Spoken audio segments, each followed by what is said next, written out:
নয়, আমার কথা হচ্ছে আমি এখানে বললাম সুন্দর করে এই রাস্তাটা পুরোপুরি তৈরি করে দিন। নাম একটা প্রথম রাস্তায় একটা, মধ্যেখানে একটা, শেষে লোকে জানবে কি করে?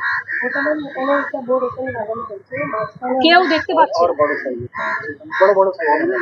সামনে লাগাবো, একদম রাস্তা ঢুকতে সামনে। আমরা 2 দিন মধ্যে খুব বড় সাইজের আর এলাকাটাকে পুরো ক্লিন করতে হবে, ফুটপাথগুলো ভেঙে যাচ্ছে। আমি পরিষ্কার করতে বলছিলাম পুরো এলাকা। এতদিন টাইম কেন লাগছে? 1 মাস 1.5 মাস হয়ে যাচ্ছে।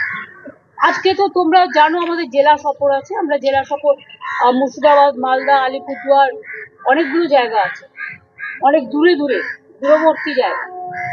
সুতরাং আর এই প্রথম নেতাজি সুভাষচন্দ্র বোসের জন্মদিন ডুয়ার্সে পালন হচ্ছে।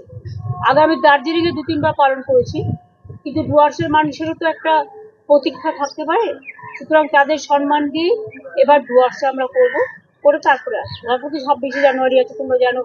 28শে জানুয়ারি বই মেলা আছে, তারপরে আমাদের 5-6 তারিখে বিজিবিএস আছে। সুতরাং প্রোগ্রাম চলবেই এখন। আজকে তো রায়, দেখো আমি আগে রায় হওয়ার আগে তো কিছু বলবো না, বাট ফাঁসির দাবিতে আমি নিজেও মিছিল করেছিলাম, সবাই করেছে। সুতরাং এটা জাজেদের উপর নির্ভর করে এবং কিভাবে কেস সাজানো হয়েছে। আমরা তো পরপর 3টে কেসে ফাঁসি করে দিয়েছি এবং আমাদের পুলিশ 54 দিনের মধ্যেও করেছে। আমরা প্রত্যেকটাই 53-54 দিনের মধ্যে করেছি, কিন্তু জাজেরা একটু টাইম নেয়, তার কারণে তাকে দেখতে হয় আফটারে। এটা জুডিশিয়ারিকেও আমি থ্যাঙ্কস জানাই এবং আমাদের টিম অফ ইনভেস্টিগেশনকেও টাইম জানাই। সুতরাং এই কেসটাতেও আমরা বিচার চাই সঙ্গে।